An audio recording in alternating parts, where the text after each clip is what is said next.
Bali wala pa siyang external mic, internal mic lang to, mismo sa camera mismo. Yun pa lang ang tinetesting natin kasi wala pa akong external mic. So internal mic pa lang to.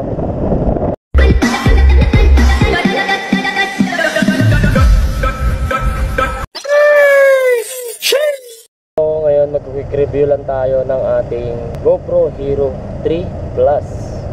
Binili ko na siya sa marketplace ng mga 2.5. Ganun yung presyo. So ito ginagamit ko na siya ngayon. Tapos ang gamit ko ngayon dyan is 1080p super wide 48 frames per second. So tignan natin, try ko muna siya ilagay sa harap. Tignan natin kung maganda-ganda to, kung kuha ba lahat, sa ba lahat.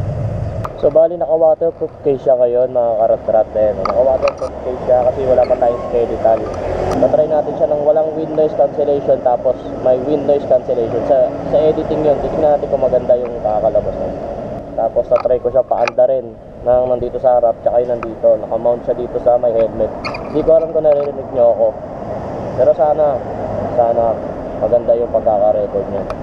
Pero ano lang naman ito, mabilisan lang. Tapos yun pa rin gagamitin natin, 1080p super wide. Super wide yung gagamitin natin. 48 frames per second pa rin yung natin na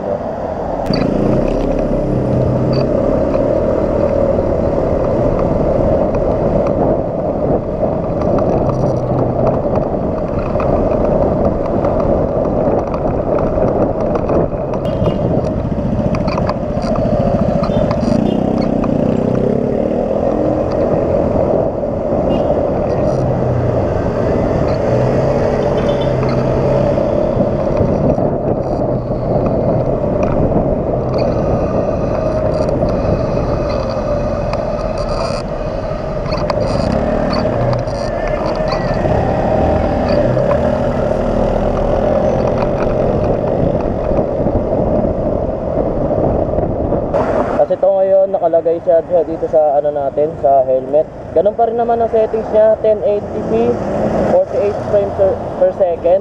Tapos naka super wide siya. Yan, naka-record siya ngayon. Bumabiyahe tayo. Quick review lang naman to, para lang mapakita ko sa inyo na sobrang niya. Quick review lang to para mapakita ko sa inyo. Bali wala pa siyang external mic, internal mic lang to, mismo sa camera mismo. Yun pa lang ang tinetesting natin kasi wala pa akong external mic. So internal mic pa lang to. Para tapos doon ko na lang siya i-try ko na lang siya i-edit ng may wind noise cancellation tsaka walang wind noise cancellation. So kayo nang bahala.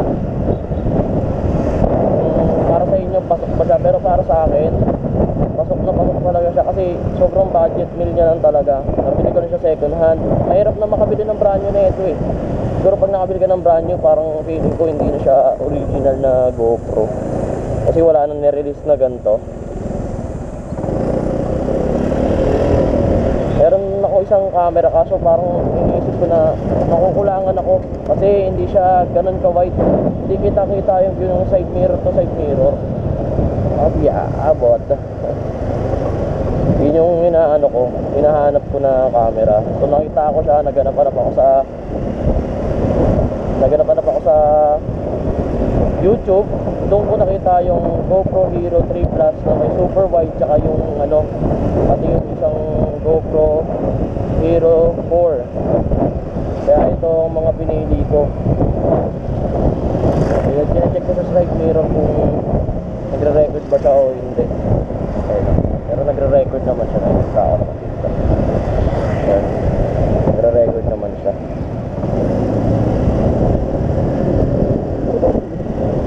Diba?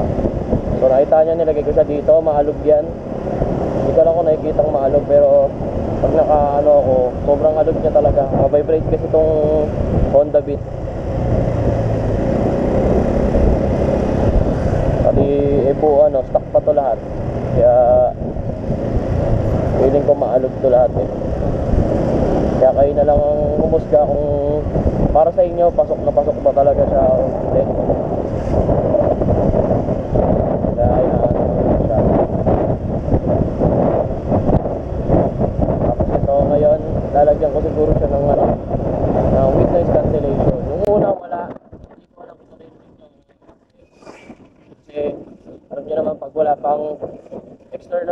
medyo mahirap mag-record ng ano, boses. Ano ka, pag nagpa-vlog ka. Siyempre, kahit anong ganda ng camera mo, kung hindi mo naman nare-record na maayos yung boses or yung nagsasalita, is napakahirap talaga intindihin. Di ba? Tapos ano pa tayo, naka-case pa tayo ng waterproof case. Ano po kayo? Bali naka-waterproof case pa tayo. Kaya sobrang hirap talaga niya i-manage.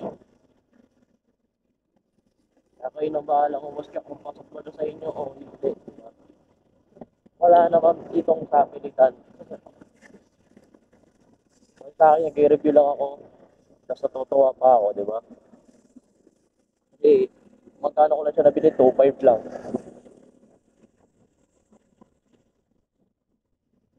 So, pasok na siya. Ang mamahalin, hindi ko afford yung mga mamahalin na GoPro. Meron pa ako nakita ng isang vlogger na naka-GoPro, GoPro Hero 10 siya. Pero nasira lang daw agad. Mas buti meron siyang gantong camera. Pakisubscribe na rin